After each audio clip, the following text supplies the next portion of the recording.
PM Carney makes last-minute trip to Egypt summit for Trump's Gaza peace plan. So let me get this straight.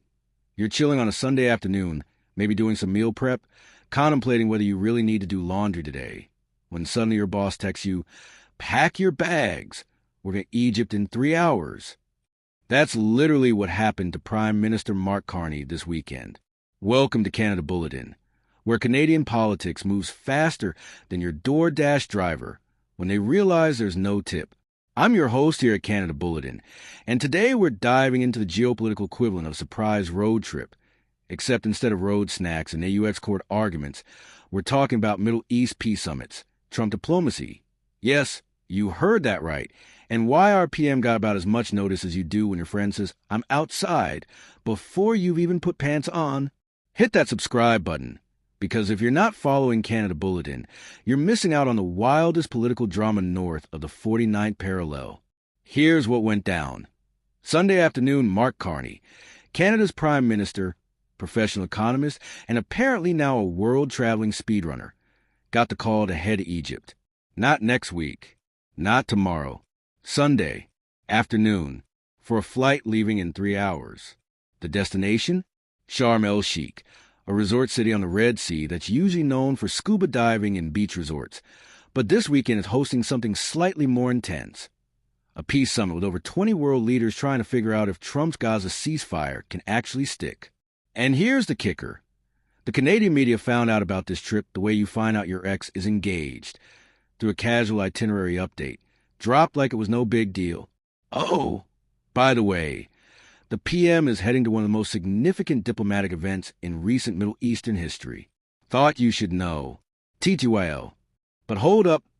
Before we get into why Carney's suddenly practicing his Arabic and packing sunscreen, we need to talk about the elephant in the room. Or should I say, the Trump and the peace deal? Yes, folks, Donald Trump. The man who once suggested buying Greenland and nuking hurricanes, apparently brokered a truce between Israel and Hamas. I know. It's like finding out your chaotic uncle who ruins every Thanksgiving somehow negotiated a family peace treaty. But here we are. The deal? A 3-day ceasefire where aid agencies can rush food and medicine into Gaza, while Israel pulls back its soldiers. Hamas is set to release around 20 living hostages as early as Monday morning, plus the bodies of about 28 deceased Israeli hostages, in exchange for Palestinian prisoners and detainees. Now, before anyone gets too excited, let's pump the brakes. This is a truce, not a peace treaty. Think of it like when you and your siblings stop fighting because mom's watching, but the second she leaves the room, all bets are off. Questions remain about whether this leads to a longer-term ceasefire or if we're just hitting the pause button on a very complicated conflict. But Trump's vision goes bigger. He's talking reconstruction funding from rich Arab nations, ending decades of Israeli-Palestinian strife, and normalizing Israel's relations with Arab countries. It's basically the diplomatic equivalent of, I'm going to clean my entire house, start a business, and learn 3 languages this year. Ambitious? Absolutely. Realistic? Well, which brings us back to why Canada's in the mix.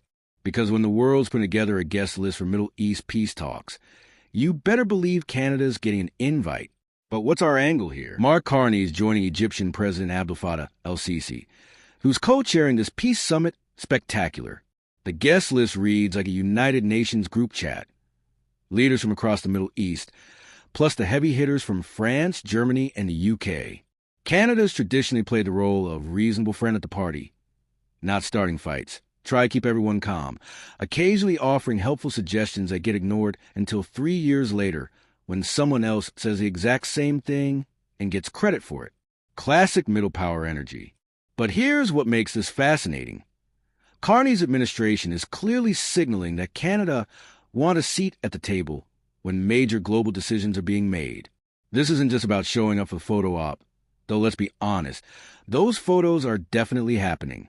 This is about positioning Canada as a serious diplomatic player in one of the world's most volatile regions. The fact that this was a last-minute addition to Carney's schedule tells you something important. This summit came together fast. When Egypt says jump, and Trump's already done a backflip, world leaders are scrambling to figure out their gymnastics routine. Now, you might be wondering, What actually happens at these summits? Is it all handshakes and serious conversations, or is there a continental breakfast involved? Let's break down what's really at stake here. According to reports, this summit isn't just about the immediate ceasefire. It's about the big picture. Trump's apparently pushing for a comprehensive look at Middle Eastern peace, which is like trying to solve a Rubik's Cube that's been scrambled for 75 years, while everyone watching has different opinions about what color should go where. The agenda includes, first, can rich Arab nations help finance Gaza's reconstruction? Because let's be real, Gaza's infrastructure is, to put it mildly, not great right now. Rebuilding requires cash, and lots of it. Second, can this momentum lead to actual, lasting peace between Israelis and Palestinians? This is a conversation that's been happening since 1948, so no pressure or anything. And third, can Israel normalize relations with more Arab countries? Some progress was made in recent years with the Abraham Accords, but adding more nations to that list would be huge. Here's the thing, though. Peace summits are a bit like New Year's resolutions. Everyone shows up with great intentions. Big promises are made. And then, well, sometimes you're still eating takeout in your sweatpants by February. The real test is whether any of these commitments stick beyond the 3-day ceasefire. But let's zoom out for a second and ask the question nobody wants to say out loud. Can this actually work? Look, I don't want to be the pessimist of the optimism party, but Middle East peace deals have a, let's call it, checkered history.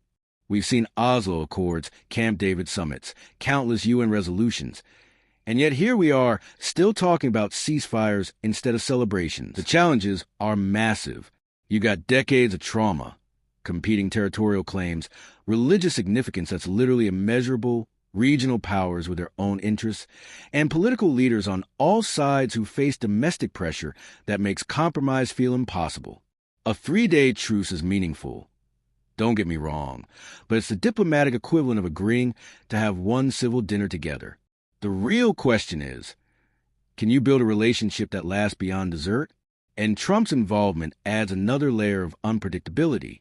The man's foreign policy approach is, let's say, unconventional. Sometimes that works. Sometimes it doesn't. It's like cooking without a recipe. You might create something amazing, or you might set off the smoke alarm and order pizza. So what does all this mean for Canada, for Carney, and for anyone hoping to see real progress in the Middle East? Here's my take.